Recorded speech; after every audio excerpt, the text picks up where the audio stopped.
Gila nih, semuanya. informasi-informasi ini biasanya sangat mengundang untuk kata-kata sesuatu di komen ya. Tapi selamat malam semua, selamat malam Bang Binder, selamat malam juga Bang Harpa dan Panji yang akan kembali lagi ke posisi aslinya. Ya, jadi host. Iya, menjadi host karena Panji ini bisa dibilang versatile ya kalau bahasa sepak bolanya ya. Yang penting cuan terus ya. Antara versatile apa nggak paham deh gue. Yang pasti kan nanti kan kita harus 7-0 nih. Ya, Senin sampai Minggu ya kita menemani jebret tim ya. Jebret tim semua, apalagi makanya juga kehulangan cewek-cewek yang cantik di sini. Kalau kemarin ada Hanif yang bawa istrinya ya. Betul. Kalau Panji dengan rasa kekeluargaan bawa ibunya juga di sini ya buat siaran ya. Atau boleh juga bawa tantenya ya. Iya. Jadi gue emang di sini buat khusus ngasih semangat buat Panji dan buat kalian juga semua. Tapi bukan gue aja yang bisa ngasih semangat kalian buat nemenin nonton bola nih. Ada ini nih. Kopiko Lucky Day pasti bikin kita makin semangat dan makin nendang nonton bola maupun diskusinya di sini. Betul, makin nendang hanya 3 loh. Hanya 3. Ini Kopiko Lucky Day ini bikin kita jadi penyemangat ya. Betul. Jadi karena kan ada pertandingan jam 8, ada pertandingan jam 2, jam 10 jam juga. 10 juga, banyak banget setiap harinya. Ya, karena Kopiko Lucky Day ini kopi susu khas Thailand yang enak dan nendangnya tadi dibilang bagi hanya ada 3. Kalian juga harus follow Instagram di Kopiko Lucky Day _id karena Kopiko Lucky Day selalu bagi-bagi hadiah setiap minggunya. Jadi nunggu apa lagi? Langsung ikut itu keseruannya dengan follow di Instagramnya. Banget. Masih ada 1 jam lagi, kalian bisa taruh dulu Kopiko Lucky Day-nya di kulkas Tuh, biar semakin dingin. Tapi selama 1 jam ke depan juga mau ditemenin sama orang-orang ini yang ngebahas banyak pertandingan. Apalagi tadi malam juga kita tahu ya ada kejadian yang agak bikin kaget gitu ya. Tuh, ada Christian Eriksen ya. Christian Eriksen kolaps di lapangan dan kondisinya saat ini udah stabil. Ya, udah stabil. Tapi di sini gue juga mau ngingetin buat kita semua, buat Jebret Tim juga untuk komennya juga yang jangan aneh-aneh ya. Makasih loh kalau kita saling ngormatin sama-sama nih. Tapi sebelum ngomong masuk soal Christian Eriksen, mungkin ada dulu bahasan-bahasan lain kayak Belgia nih yang sesuai prediksi juga kemarin. Ya, menang ya. Libas-libasnya begitu. Terus ada juga nanti Preview. Tim semut yang digajahkan katanya. Enggak, kalau gue timnya tim bintang. Kalau tim misalnya ngeliat Saparaga yang ada di Jebret Media itu sampai disamain sama filmnya Harry Potter. Wow, kenapa itu? Karena itu ibaratnya adalah Harry Potter versus tim Voldemort. Yang anak-anak muda versus orang-orang tua. Gimana nih mau analisa-analisanya? Panji bakalan sama Bang Harpa dan Bung Binder akan mulas lebih banyak. Nah, mulai dari Belgia dulu ya, Nji ya. Betul, tapi sebelumnya kita lihat dulu nostal bola yang satu ini. Iya, masih ada nostal bola. Kok lu sudah nggak jadi komentator lagi? Ini lu kemana aja? Ya, hidup di bola, mati juga di bola. Berbicara bola, orang pikir ini pesimis semuanya karena wartawan bola. Padahal kalau di sana wartawan bola itu adalah ratu dunia. Akhirnya itu dia nostal bola bersama Bung Ropan dan Bung Rehan Jakasura yang kita dulu akrab tahun 90-an nonton Serie A. Dia langsung telewicara dari Italia. Legend banget. Dan semoga dia bisa memberikan inspirasi. Kalau mau nonton langsung aja mampir ke channel YouTube ya Jebret Media. Dan sekarang udah bersama tadi Bung Binder dan juga Bung Harpa. Bagi sudah pulang, nggak nanti yang muncul lagi ya. Dan kita ngebahas tadi malam ada hasil-hasil dan juga nanti sudah dibilang juga akan bahas preview tim artis atau tim selebritis dari timnas Inggris. Tapi sebelumnya kita lihat dulu tadi malam ada Belgia yang kalau kata orang ini generasi emasnya mungkin sudah lewat, tapi mungkin pandit kita punya berkata lain karena tadi malam menangnya cukup meyakinkan 3-0 Lukaku brace dan juga ada satu lagi tadi Thomas Meunier. Ngelihat Belgia, Bung Winder, ngelihat Belgia yang di masa-masa peaknya, bukan kalau masa peaknya, di saat kemarin orang dilulukan dengan pemain bintangnya tapi justru tidak mampu mencapai performa yang memuaskan. Apakah di tahun ini mereka akan lebih mundur atau akan melangkah lebih jauh, menurut Binder? Gue justru kan ngunggulin Belgia. Menurut gue ini momen mereka untuk menjadi juara sih, karena pemain-pemain mereka sekarang kan sudah matang semua. Seperti Hazard, Courtois, sama backnya bahkan udah kematangan ya, si Alderweireld sama si Vertonghen ya udah kematangan. Lukaku juga. Jadi gue lihat ya ini now or never bagi Belgia. Kalau mereka mau juara ya mereka harus juaranya di Euro ini. Karena sebelumnya dalam Piala Dunia dan juga Euro, sebelumnya 2016, mereka sudah bermain bagus tapi mungkin kurang pengalaman ya. Jadi kurang cerdik kali ya di momen-momen yang krusial itu. Justru butuh pengalaman itu. Dan dari lu lihat itu ada siapa itu sebelah Lukaku? Ada legend Arsenal. Nah itu. Ini baru legend bukan Aubameyang. Bukan. Gimana Bung Arap, lihat apakah ini generasi masa sudah lewat atau justru masih ada peluang buat Kalau Belgia. emas itu kan nggak pernah memudar sebenarnya. Bapak jualan emas ya? Jangan-jangan jualan logam mili ya? Jadi memang menurut gua justru ini adalah peak time-nya mereka. Ya setelah setelah mungkin 4-5 tahun lalu mereka dianggap sebagai generasi emas. Menurut gua sampai sekarang masih. Usia mereka memang ada beberapa Alderweireld sama Vertonghen mungkin ya udah kepala 3. Tapi kalau kita Yang lihat mirip-mirip Cielini Bonucci lah ya. Iya. Udah matang banget gitu. Vermaelen bahkan ya kalau Ya nggak salah tuh, itu lebih tua lagi kan. Pemain mana sih itu? Mantan pemain Barcelona, Arsenal. Di Arsenal bagus. Bagus, Ya. Iya, Arsenal bagus. Kapten. Terus yang menarik juga kalau gue lihat pemain lapis 2 mereka, ketika di pertandingan ini misalnya Kastanye cedera, Munir masuk, langsung Munir gas, cetak 1 gol 1 assist. Jadi terus juga Boyata yang tadinya gue pikir Denayer yang dipasang, ternyata dia dipasang dan menurut gue juga cukup baik permainannya. Kalau kita ke tengah lagi misalnya Eden Hazard, orang mengatakan dia up and down permainannya, ada Termasuk cedera. di Madrid lah flop ya gitu. Cuman di timnas ini apakah masih bisa krusial gitu? Ngeri juga main samping. Nggak apa-apa. Dia gak main cukup banyak pertandingan di Madrid. Karena Ya, cedera karena mulu. cedera lah, Sama ya. sama ini ya kurang fit dari sisi postur Ya. tubuhnya kan. Ya, tapi poin gua adalah ketika pun seorang Hazard misalnya juga tidak perform atau cedera, kita lihat penggantinya di tengah sangat banyak ya. Kemudian terakhir tentu saja depan ikonik mereka Lukaku yang semalam benar-benar sangat luar biasa di luar brace yang dia ciptakan. Dia beberapa kali create chances, sayangnya memang rekan setimnya tidak bisa memaksimalkan. Jadi menurut gua Belgia ini lengkap. Belum lagi satu lagi status mereka sebagai semifinalis Piala Dunia 2 tahun lalu atau 3 tahun lalu lah. Jadi mereka punya semuanya untuk melaju ke babak berikutnya bahkan juga ke final. Tapi kalau untuk juara mungkin ya masih nanti dulu lah. Biner nggak tadi disebut sama Bung Harpa Lukaku. Ini kan Lukaku banyak yang bilang ini striker tajam tapi belum hitungan striker world class lah, atau striker yang bisa dibilang sekelas Lewandowski, Harry Kane. Biner setuju nggak dengan pendapat itu? Menurut gue sebagai salah satu mantan pemain MU dia sukses.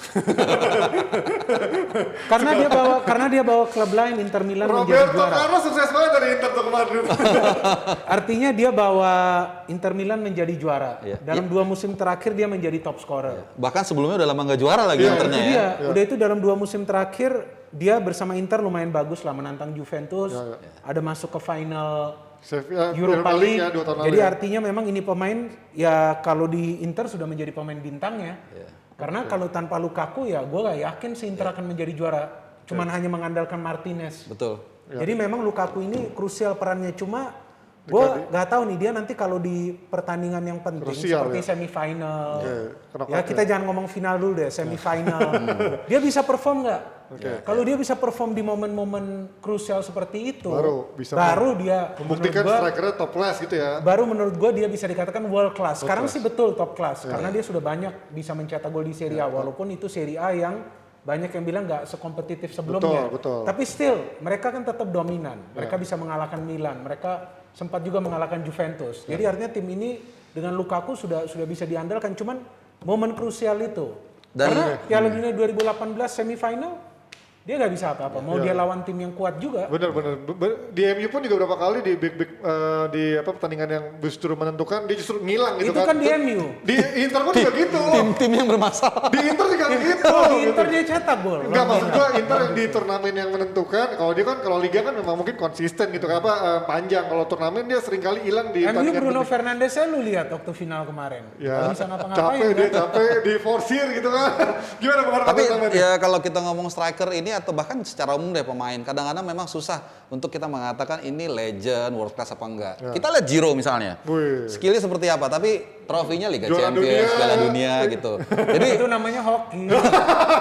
Jadi dia kebetulan berada di tim yang Bagus. tepat. Gitu. nah makanya Lukaku juga begitu. Apakah tim ini tim tepat yang bisa mensupport skill dia atau enggak gitu. Jadi kita akan lihat nanti. Memang benar yang dikatakan Bung Binder, ujiannya adalah bisakah dia melewati barrier yang selama ini gagal dia lewati, yaitu semifinal. Atau minimal di partai-partai yang justru krusial Yes, gitu kan. kalau itu dia bisa lewatin, kayaknya harapan untuk misalnya Belgia juara kalau mereka masuk final sangat besar siapapun lawannya. Iya, final. Dia harus masuk ke final dulu. Oke.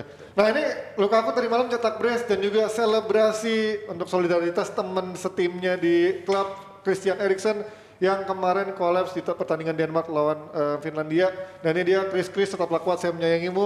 Kalau kalian melihat sedikit dari semua gestur dari pergerakan dari yang terjadi saat Christian Eriksen collapse, ada komentar apa Bung Harpa dari tim, dari wasit? Ini yang gue bilang bahwa pertandingan atau Euro kali ini baru memasuki hari kedua, tapi kita sudah menemukan juaranya, yaitu humanity, kemanusiaan, sportivitas ya. Betul. Di pertandingan ini benar-benar sempurna cara manusia menangani sesamanya. Kita lihat ketika dia awal, Simon Kjaer langsung mengambil tindakan yang sangat penting. Golden moment tadi yang saat offer kita bicara dimanfaatkan dengan melakukan CPR, tindakan CPR lah semacam itu. Gue juga kurang paham soal medis. Kemudian juga kita lihat para pemain ini setim langsung memberikan membarikade supaya tidak terlihat buruk dalam tanda kutip. Kemudian juga media tidak di control room di sana tidak melakukan replay. Ini juga etika. Terus pelatih Anthony Taylor juga langsung mengambil keputusan yang cepat. Wasit. Kedua tim juga berunding. Kemudian juga fans kita lihat gesturnya sangat tulus. Bahkan fans Finlandia juga diambil oleh kameramen menunjukkan wajah empati yang tulus. Ya kemudian terakhir kan dia dibawa keluar ya mungkin ke mobil ambulans, ditutupi dengan bendera Finlandia. Solidaritasnya sangat luar tinggi biasa menurut gua. Dari timnya, media, fans maupun dan doa lawan. satu dunia kan langsung orang tuh berdoa untuk dia. Termasuk tadi yang udah lu singgung Ji soal bagaimana si Lukaku kan satu timnya dan juga Alderweireld sama Vertonghen waktu di Spurs kan juga main bareng juga memberikan support. Ini menurut gue lebih penting dari sekedar medis itu sendiri gitu ya. Gimana Binder lihat komentar tadi malam terkait semua yang terjadi? Menurut gue mereka full persiapan karena kondisi ini kan tidak disengaja, artinya bukan pre-plan. Tiba-tiba terjadi. Tapi tim medis kan bisa begitu cepat untuk recover pemain ini. Kan waktunya gak lama itu, maybe 5 or 10 minutes untuk membuat pemain itu kembali sadar. Dan akhirnya Eriksen sadar ya, mungkin juga mereka sudah sering latihan. Sebelum turnamen ini mungkin juga ya kan bahwa mereka sudah latihan sehingga pada saat terjadi seperti ini mereka sudah fully prepared. Dari durasi tim medis itu mendekati pemain tersebut itu hanya hitungan maybe 1 minute dia udah lari udah sampai cepet banget itu. Cepat gitu. Jadi wasit stop panggil medis 1 menit udah sampai ke pemain udah langsung kasih pertolongan. Jadi segala sesuatunya kalau terlambat bisa fatal banget. Ini sesuai dengan timing semua.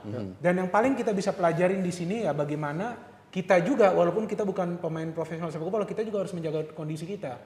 Nah ini kan juga membuat orang semakin waspada. Bahwa bagaimana caranya kita bisa menjaga kesehatan kita, istilahnya kan begitu. Jadi dan mungkin juga sedikit kalau kita tarik ke sepak bola kita untuk penonton juga, karena ya mohon maaf ya kadang-kadang juga kalau di kita kurang sabar nih ketika ada pemain cedera buru-buru disuruh ke pinggir lapangan.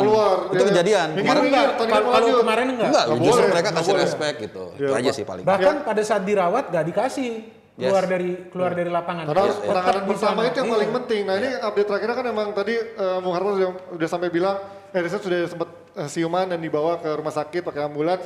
Tapi juga dari update dari Inter, dari timnas Denmark, memang dia sudah memberikan komunikasi lewat Japri, lewat keluarganya. Memang dia sudah dalam keadaan yang cukup stabil dan udah siuman gitu ya. Tapi memang kalau tadi gue baca dari beberapa dari Profesor London sampai Dr. Tirta bilang dengan kasus seperti ini orang yang punya riwayat jantung biasanya akan sulit untuk kembali berlaga di kompetisi yang berat seperti ini. Jadi kemungkinan pensiun dini kemungkinan itu lebih besar, tapi yang penting adalah kesehatan Eriksen karena kesehatan jauh lebih penting daripada sepak bola itu sendiri. Speedy recovery buat Eriksen. Kalau ngomong Dr. Tirta kenapa ngeliatnya ke gue? Karena kan tapi karena emang gue itu penyemangat lo ya?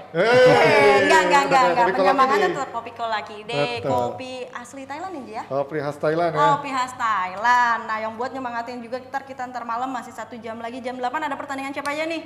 Biar coba lihat nih ya. Ada jam 8, ada lagi jam 10. Kroasia, ya? Nah ini dia. Ada Inggris, Kroasia, ada Australia. Prime time banget ya Inggris, Kroasia sengaja buat Asia kali ini jam 8. Tapi gue nggak mau bahas Inggris lawan Kroasia dulu karena memang kita simpan di akhir supaya makin dekat. Gue mau bahasnya mau minta kalian bahas soal Belanda yang bakalan lawan Ukraina yang ternyata Matthijs de Ligt juga cedera. Aduh gimana itu backnya. Nah ternyata bukan kita doang yang makin ngeri gimana nasib Belanda. Ada juga nih laporan dari timnya Jebret Media yaitu Tito Sianipar. Kontributornya ya dari Jebret Media yang mewawancarai salah satu orang di sana yang kira-kira prediksi Belanda kayak apa sih nih? Nih dia nih. Langsung dari Belanda. About this Euro, what do you think? Yeah, how far will the Netherlands go? It depends what they will play at Sunday. If they lose, I think they lose Sunday, and maybe our coach will change his system, and maybe then we grow in the tournament, and then maybe we come. Yeah, I have already said from the beginning that we also come quarterfinals, and that's the yeah, we hope. Gitu dia. Kalau buat Belanda ya Ji, there's always gonna be maybe. Tapi kalau buat G4 Fast Moving Automotive Parts punya Indonesia, Selalu nggak ada. boleh pakai maybe karena itu udah pasti Ji. Ya. Nah jadi udah tahu ya, tadi gue udah bilang sedikit soal De Ligt cedera, tapi sebelumnya silahkan loh dirombak-rambik nih gimana nanti Belanda lawan Ukraina. Jadi kalau misalnya kita bilang itu tim kuning ketemu orange, udah kayak apa? Udah kayak apa tuh kuning ketemu Rainbow orange? cake. Ya, silakan dibahas Gue pikir dulu. kayak lagi mau buang air gitu ya, kuning ketemu orange. Oke, kita ngomongin Belanda yang tadi sudah dibahas sama Bagas sedikit, termasuk dari fansnya. Yang kayaknya pesimis untuk peluang Belanda menjadi juara, bahkan tadi kayaknya sampai mana, semifinal apa perempat final. Kita lihat Belanda yang kemarin mungkin menang uji coba lawannya Georgia yang gue inget terakhir pemainnya.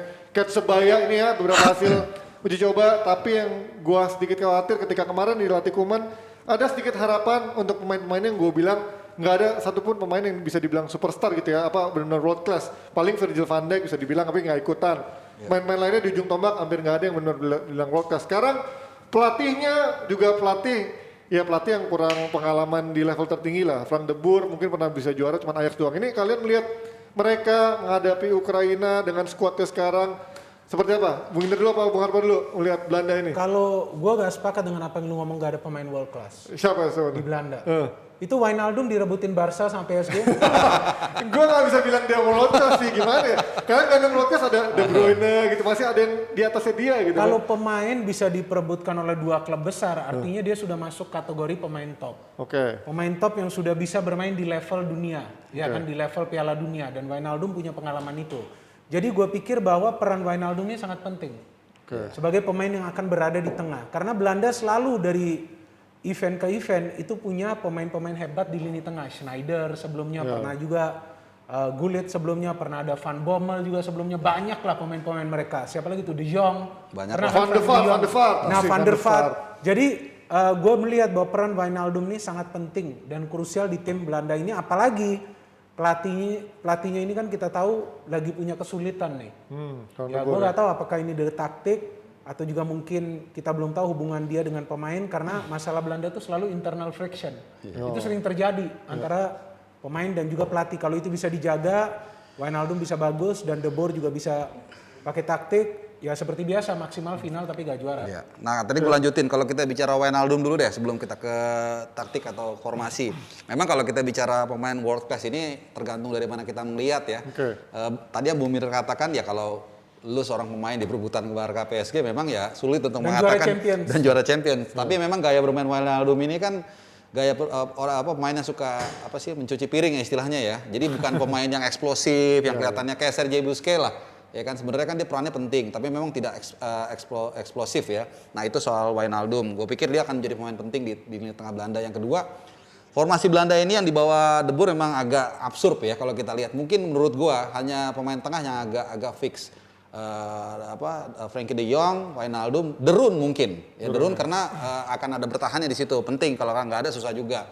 Nah kalau kita lihat di belakang ini agak bingung. Tadi ternyata dari update terakhir Guy mengatakan De Ligt cedera, ternyata memang cedera. Artinya mungkin De Vrij yang paling fix untuk lini tengah. Kalau dia mau pakai 4 back, maka mungkin Blind yang akan diduetkan dengan De Vrij. Kiri mungkin Anhan Holt, kanan Dumfries atau siapapun itu. Nah, di depan ini juga menjadi masalah. Dia mau memakai false 9, Depay agak didorong, atau dia taruh satu number 9. Number 9-nya pun antara dua, Luuk de Jong atau Weghorst. Ya kalau De Jong, ya memang dia udah rutin di timnas, tapi kita lihat kontribusinya menurut gua kurang oke. Dia bukanlah seperti Roy Mackay atau Dia kayak Giroud lah sebenarnya. Nah, kayak Giroud. Tapi super gitu ya. Apakah fixin juga dengan gaya main di Belanda? Itu kan juga tanda tanya. Kalau menurut gue Belanda perlu pemain seperti Brad White. The Lord. Kenapa Winner? Karena pemain itu bisa ngacak-ngacak walaupun dia nggak bisa skor gol. Ngacak-ngacak siapa? Ngacak-ngacak timnya sendiri. Ngacak-ngacak ya kalau nggak pertahanan ya timnya sendiri dia. Tapi makanya kalah. Yang penting kan pemain seperti itu kan gesit. Kalau Depay ini kan dari speed seperti apa, Weghorst dari speed seperti apa. Ya kan, oke lah mereka mau taruh pemain sebagai finisher, tapi Belanda ini sekarang nggak punya lagi seperti Van Basten, Kluivert, Van Nistelrooy, Robin van Persie, ini nggak ada sekarang di Belanda. Makanya itu tadi gue bilang Wijnaldum ini penting, dia menjadi link player ke depan. Ya dia menjadi pemain yang mengalirkan bola. Tapi selain itu Tadi yang gue bilang di lini depan mereka gak punya kecepatan. Ya. Itu makanya itu gue bilang nih pemain seperti Brad White ini yang punya kecepatan, ya tapi dia kan warga negara Denmark. Iya kan, pemain Barcelona loh. Oke, ini kalau melihat Ukraina, ada nggak sih chance buat Ukraina merepotkan Belanda dengan skuadnya yang paling gue tahu Yarmolenko, Malinowski-nya Atlanta, Zinchenko-nya si City. Ini apakah bisa merepotkan Belanda seperti Ukraina zaman dulu yang memang ada pemain-pemain hebatnya gitu? Enggak ya. Ini loh dia secara pemain bintang ya siapa sih Yarmolenko juga di klub nggak terlalu Ya, di West Ham bersinar cadangan buat lah ya. Iya ala-ala dia bahkan juga kalah sama Lingard kan. Ya. Setelah Lingard masuk dia lebih dipilih untuk menjadi starter. Kemudian secara kolektif tim juga bukan seperti Finland yang tahu harus ngapain. Apalagi kita lihat lawannya juga bukan tim sembarangan Belanda. Jadi kalau gue lihat sih dan tim seperti Ukraina kan biasanya nggak mau bertahan. Ya, kalau Finland mungkin sudah tahu, gue seperti ini nih timnya, gue bertahan aja dan it works. Atau kayak mungkin seperti Iceland di 2016, dia bahkan berhasil melaju ke babak berikutnya dan sebagainya. Jadi gue lihat ya with all the respect, gue rasa sih ini tidak mudah partai bagi Ukraina. Bukan, buat Ukraina, gue pikir buat Belanda. Gimana Vincent, apakah ada potensi jegalan dari Ukraina untuk Belanda di partai berat ya menurut gue ya. Walaupun Belanda juga kita tahu lagi punya kesulitannya tersendiri, tapi bagi Ukraina untuk menang susah ya. menurut gue berat. Gue gak mengatakan tidak mungkin, bisa iya. saja mereka menang. Karena seperti tadi Bung Harpa katakan kan mereka gak mungkin bertahan. Tim Eropa Timur mana yang bertahan? Iya, main fisik dia, fisikal banget mainnya. Ceko aja waktu main di 96 itu yang dia bisa sampai masuk final kan dia gak main bertahan. Iya. 2000 juga Euro dia main begitu. Pokoknya mereka akan keluar menyerang. Piala Dunia 2006 juga begitu. Jadi Ukraina kemungkinan juga akan keluar menyerang. Mereka gak akan mau bertahan, apalagi pelatihnya adalah striker top dunia sebelumnya. Mungkin striker terbaiknya Ukraina kali ya. Sepanjang masa ya. Dan menurut gua Ukraina bisa lolos karena mereka mengandalkan sepak bola menyerang. Kalau enggak mereka akan tersingkir juga. Prediksi hasil lah kira-kira Belanda Ukraina. Kalian lihat skornya berapa lah kira-kira? Kalau gue sih sebagai yang netral, gue inginnya seru pertandingan ini. Jadi Belanda menang tipis. Menang tipis ya, oke. Tipis tebal 2-0. Tipis tebal 2-0. Oke. 2-0 itu masih termasuk tipis. Oh tipis. Tapi lumayan lah, meyakinkan. Nggak deg-degan kalau 2-0 kan. Sebelum kita lanjut menghadapi membahas tim influencer Inggris, kita lihat dulu nih laporan dari kontributor di Belanda. Saat ini Eka Tanjung sedang berada di depan fanshop Ajax Amsterdam. Tidak lama lagi tempatnya Stadion Johan Cruyff Arena sebagai ajang perhelatan sepak bola terbesar di Eropa, Euro 2020 atau 2020 atau 2020 antara tanggal 11 Juni sampai dengan 11 Juli 2021. Eka Tanjung akan melaporkan seputar pertandingan. Karena pertandingan sendiri di dalam stadion itu bisa disaksikan di televisi. Tapi kalau untuk kejadian di luar, tidak semua orang bisa menyaksikan. Nah, lewat vlog Serba Belanda di YouTube, kawan bisa menyaksikan perhelatan dan kejadian di luar stadion. Eka Tanjung melaporkan dari depan Stadion Johan Cruyff Arena di Amsterdam. Itu dia laporannya dari kontributor kita di Belanda, Pak Eka Tanjung. Manggilnya apa ya, Pak Eka Tanjung atau Om Eka Tanjung. Kalau kalian juga mau lihat dari YouTube-nya kontennya dari Mas Eka Tanjung atau Pak Eka Tanjung, bisa mampir ke YouTube-nya Serba Belanda. Thank you kirimannya Pak Eka Tanjung. Sering-sering pastinya ngasih konten-konten menarik buat kita di Jebret Media ataupun DPI ini. Oke, kita akan bahas kembali bersama Bung Winter juga Bung Harpa menghadapi tim yang selalu dibesar-besarkan oleh medianya sendiri. Yang packagingnya selalu kayaknya bahkan sampai pengumuman pemainnya kemarin dibikin teaser 1 hari sebelum pengumumannya lebih lama. Ini kayaknya ada lagi mau bikin ajang pencarian bakat apa gimana gitu kan.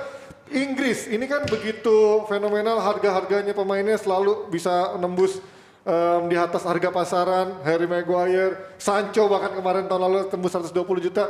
Sekarang menghadapi Kroasia, apakah pemain-pemain dengan label influencer bintang dan juga harga mahal ini bisa menang meyakinkan lawan Kroasia? Ya Inggris ini kan sebenarnya gimana ya, tim yang menurut gue overrated. Gue nggak bilang tim ini jelek atau underdog, enggak. Tapi yang bikin overrated itu sebenarnya media dan semua satu media, ya kan? Karena media sana kan sangat detail ya, setiap jejak langkah lu diikutin, semua di follow, dan kita tahu yang kedua ini juga liga paling masyhur di dunia. Kita semua tahu pemain mereka, bahkan pemain-pemain yang biasa-biasa aja Tim-tim kita papan bawah ngikutin, aja kita nonton kita ya. bawa aja nonton. Jadi exposure-nya besar. Sementara liga kan juga bukan hanya mereka yang bagus, ada La Liga, ada Bundesliga dan sebagainya. Tapi kalau gue lihat bukan berarti mereka tidak punya kapasitas juga. Ya semifinal tahun lalu kan menjadi bukti bahwa mereka bisa menembus babak yang cukup bergengsi lah. Nah pertanyaannya kan apakah kali ini mereka bisa untuk jadi juara juga? Ya itu mesti dibuktikan dengan mereka paling nggak harus bisa lebih baik dari prestasi 3 tahun lalu lah di Piala Dunia. Winner ngelihat perkembangan timnas Inggris di bawah Southgate yang kemarin di Piala Dunia sudah disebutkan juga oleh Mas Haris, apakah sekarang lah waktunya football is coming home gitu daripada trofi akhirnya bisa dibawa oleh Inggris di bawah Southgate ini? Sebetulnya football is coming home itu seharusnya itu untuk Piala Dunia. Iya, Piala Karena Dunia. Inggris pernah juara Piala Dunia. Iya, betul. Piala Eropa rekor mereka sebetulnya nggak bagus. ada. Nggak pernah home ya. Nggak bagus. Iya, iya. Mereka masuk final juga, gue Betul. lupa kapan. Kayaknya nggak pernah masuk final Inggris. Paling-paling dia masuk sampai semifinal. Final tuh susah, 96 di kandang sendiri. Iya. Saja dia gagal kan di semifinal. Jadi menurut gue ya tim ini memang rekornya di Euro nggak sebaik di Piala Dunia. Piala Dunia sudah pernah masuk semifinal, perempat final sering, juara juga sudah pernah. Jadi gue melihat bahwa Inggris ini memberikan harapan dengan begitu banyak pemain-pemain muda, Foden, kemudian siapa Sekarang sih lagi? banyak, ya termasuk Sancho muda. Nah, Sancho kan. juga. Rashford masih hitungannya muda. Ini kan pemain-pemain baru yang nggak main di Piala Dunia. Mason Mount, Bellingham. ya kan Jude Bellingham. Jadi ini ada banyak muka-muka baru. Tentu sepak terjang mereka akan sulit dibaca oleh tim-tim lawan. Dan menurut gue ini grup neraka sebenarnya bagi Inggris. Buat Inggris ya, Buat bukan Inggris. buat overall. Karena ya, buat Inggris. dia pertama harus lawan Kroasia, tim yang mengalahkan dia di Piala Dunia. Pada saat dia bermain lebih baik, tapi Kroasia energinya lebih kuat, sehingga mereka bisa menang di extra time itu. Padahal Inggris banyak peluang di 90 Makanya Binder di menit. Instagram bilang Timnas Inggris menang merek doang gitu. Menurut Itu gua- maksudnya apa? Menurut gua mereka menang merek karena name. Orang kenal pemain-pemain mereka. Karena exposure yang tadi Sekarang dibilang pemain apa ya? Kroasia palingan kita kenal beberapa saja, gak semua.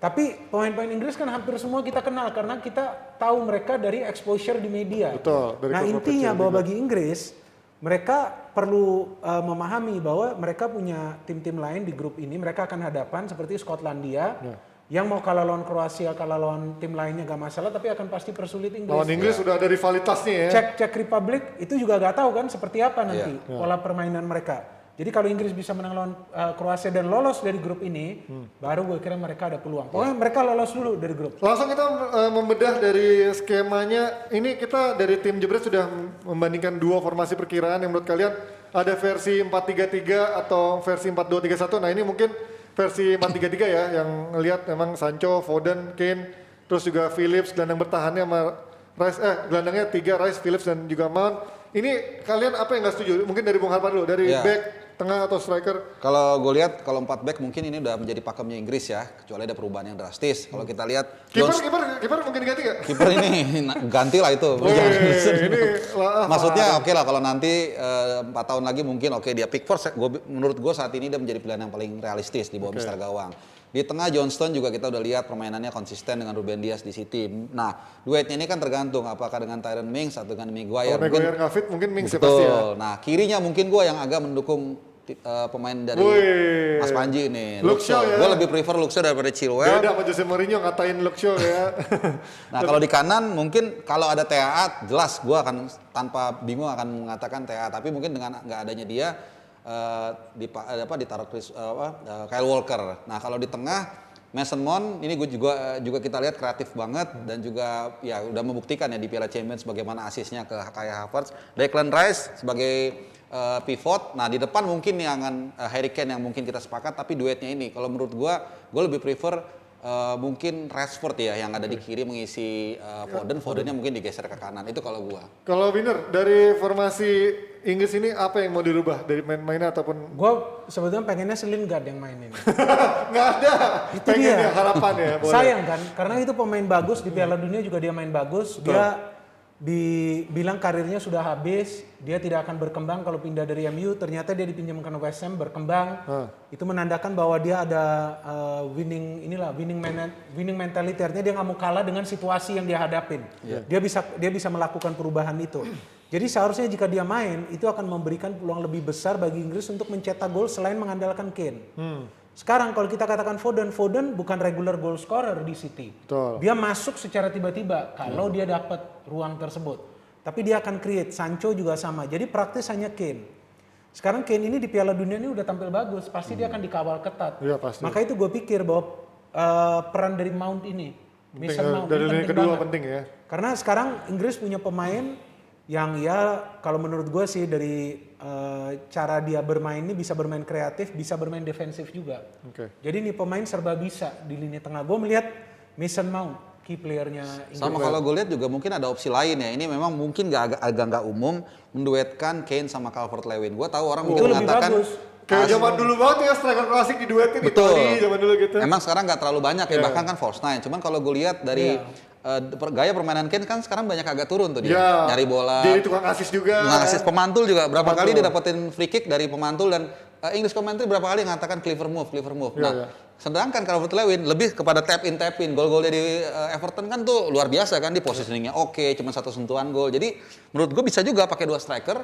Si Calvert-Lewin lebih kepada di dalam inside the box, si Kane yang agak sedikit keluar nyari bola dan siapa tahu juga bisa dapat foul dari situ. Oke, kalau melihat dari sisi Kroasianya sendiri menurut kalian dengan tanpa Mandzukic yang sudah kemarin di Milan juga udah ngilang gitu ya karena sudah absen lama, terus juga Rakitic juga nggak ada.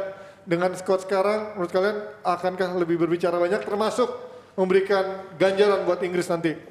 Mana Bung Inder, Bung Harpa? Kalau menurut gue ini tim kuda hitam Kroasia ini karena kita melihat mereka punya pemain-pemain yang berpengalaman, masih banyak pemain yang tersisa dari skuad tahun 2018 dan mereka punya pemain yang memang merupakan pemain yang tidak pernah kenal lelah, yaitu Luka Modric. Ini pemain yang paling berbahaya. Ujung-ujungnya Madrid. Dan kita tahu dia belajar banyak sejak membela Real Madrid kan. Ya, betul. Jadi energi dia tuh tidak pernah habis. Kalau usia dia sudah gak muda lagi. Jadi kalau kita perhatikan di antara para pemain dari kedua tim, gue melihat ini pemain paling berbahaya, Luka Modric. Di lini tengah dari Memenang Kroasia. Ballon d'Or loh.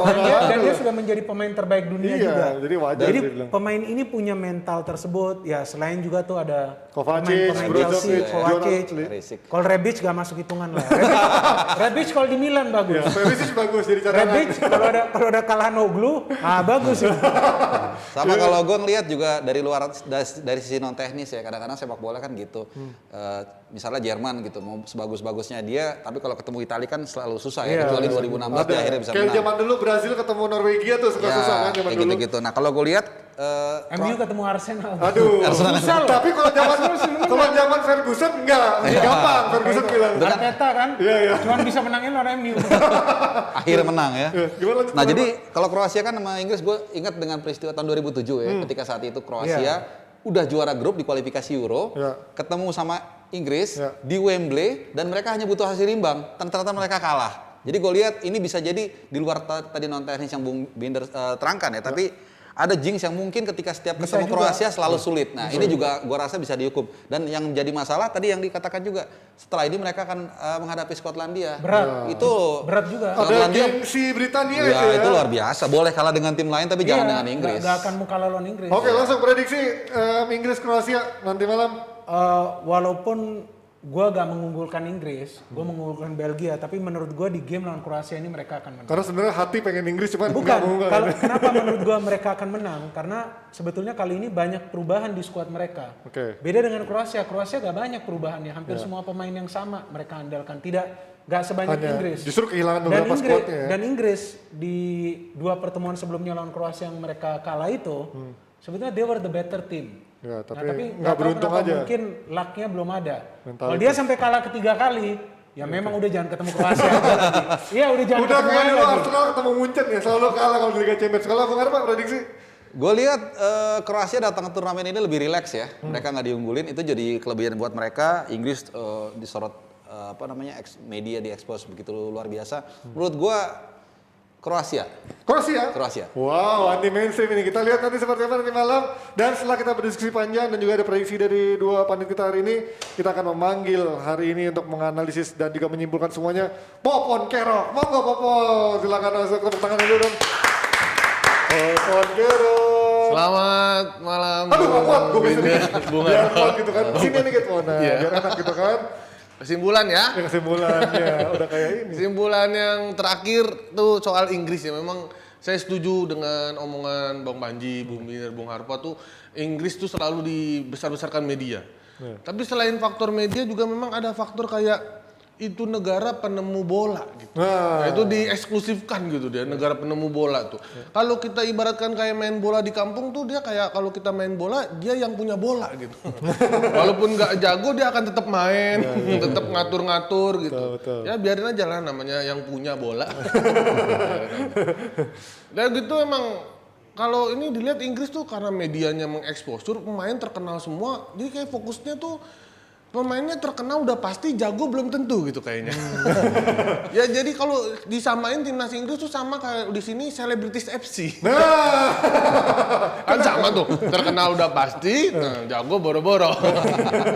Parah. Ada sih ya beberapa yang jago kayak Bang Valen. Oh itu sisanya enggak. Jadi kalau kayaknya Inggris akan tepat kalau bertanding melawan Celebrities FC.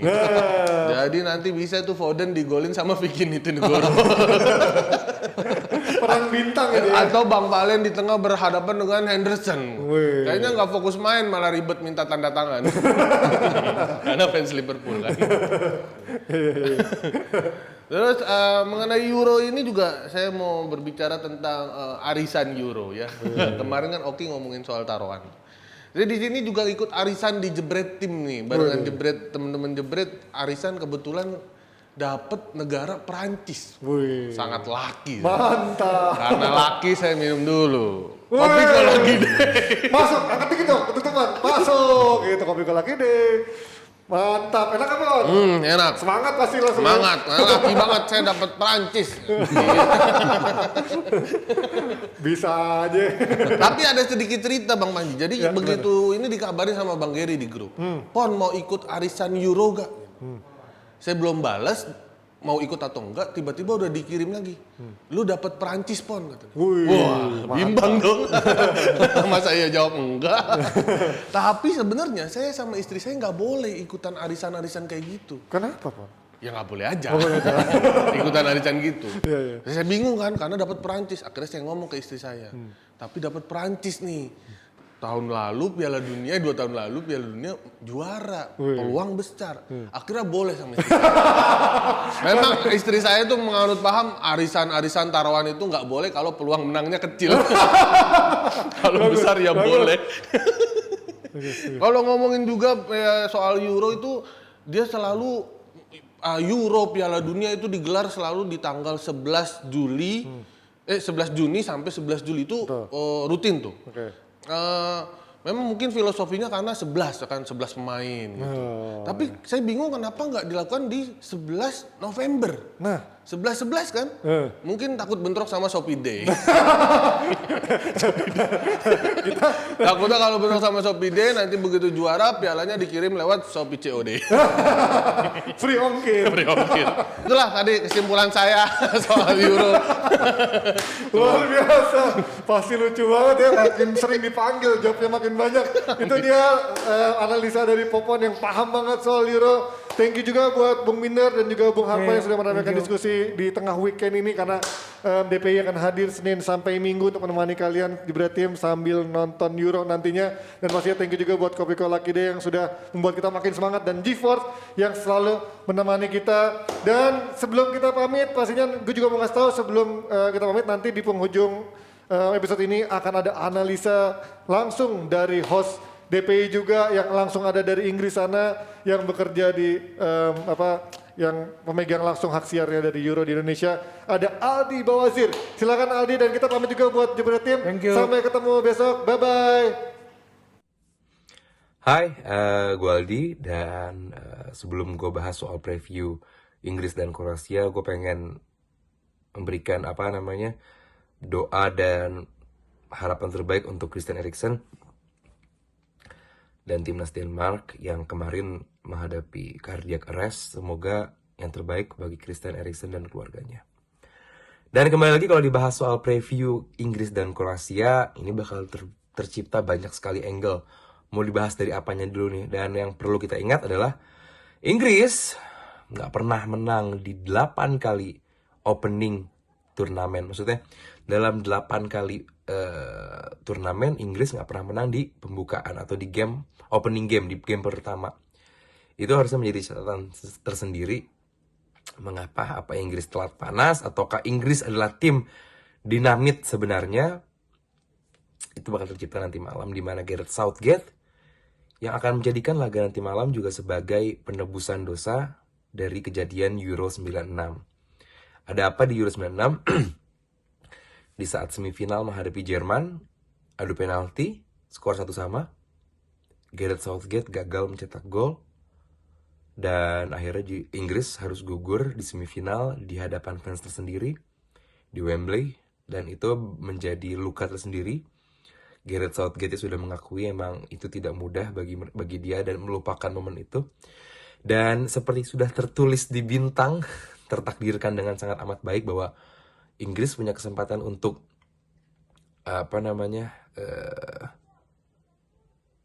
menyelamatkan atau mengembalikan momen itu di hadapan fans lagi di Inggris, di Wembley. Dan nanti kalaupun emang bisa melaju sampai semifinal di London, bisa sampai final lagi, finalnya juga di London. Jadi Euro 2020 harusnya seperti sudah menjadi momen yang pas bagi Inggris untuk melangkah jauh. Tapi apakah mereka bisa? Mereka harus mengalahkan tim-tim elit di Euro tahun ini, termasuk Kroasia. Ingat, Kroasia adalah finalis dari Piala Dunia 2018, di mana di semifinal Kroasia mengalahkan timnya Gareth Southgate sendiri, yaitu Inggris. Dan kalau ditanya soal gimana sih media di sini melihat timnas Inggris, gue lihat sih justru media-media di sini lebih humanis saat menghadapi atau menyikapi kejadian dari Christian Eriksen kemarin. Dimana kalau soal timnas Inggris dia lebih bicara soal luar lapangannya, gimana rambut Phil Foden, gimana Rashford, itu yang justru menjadi perbincangan utama. Sorry. Dan gimana juga soal Wembley menyambut hari ini. Sudah banyak jalan-jalan yang ditutup, akses ke Wembley sudah mulai terbatas, diarahkan mereka untuk naik kereta.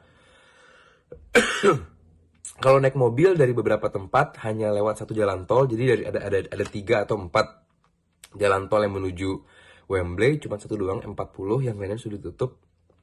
Mungkin ini pengen meminimalisir akses ke Wembley atau biar orang pakai kereta seperti itu. Gua nggak paham. Cuman kalau kita lebih seru sih bahas soal apa yang akan dilakukan oleh Gareth Southgate. Gareth Southgate lagi nggak banyak pilihan. Sorry. Lini tengah atau back tengahnya pasti akan dipaksakan bermainnya Stones atau Tyrone Mings, karena Maguire juga lagi nggak fit banget. Jadi mungkin nggak mau gambling di game saat ini. Yang menarik adalah walaupun sudah ada Ben Chilwell atau Luke Shaw, media-media di sini justru mengatakan bahwa Inggris akan menggunakan jasanya Kieran Trippier. Itu menarik karena Trippier kan back kanan ya. Back kanan tersendiri bakal dipakai, akan dipasangkan Kyle Walker. Tengahnya memang sudah ada Declan Rice. Pilihan adalah siapa yang akan menemani. Paling mungkin sih menurut gue Calvin Phillips dari Leeds. Untuk yang depan gue sih pengen melihatnya Phil Foden bermain bersama Harry Kane. Kanan kirinya terserah di siapa. Yang penting kalau ada Phil Foden dan Harry Kane, gue merasa lebih aman. Gue yakin nanti malam yang akan mengambil inisiatif menguasai pertandingan adalah Kroasia, karena lini tengah Kroasia buat gue lebih baik dibandingkan Inggris. Cuman kiper, back sama strikernya malah lebih baik Inggris dibandingkan Kroasia. Buat gue nanti malam kalau nggak seri ya menang Inggris. Menang tipis. Ya gitu aja. Sampai jumpa nanti malam buat yang menonton Kroasia dan Inggris di Mola TV. See you.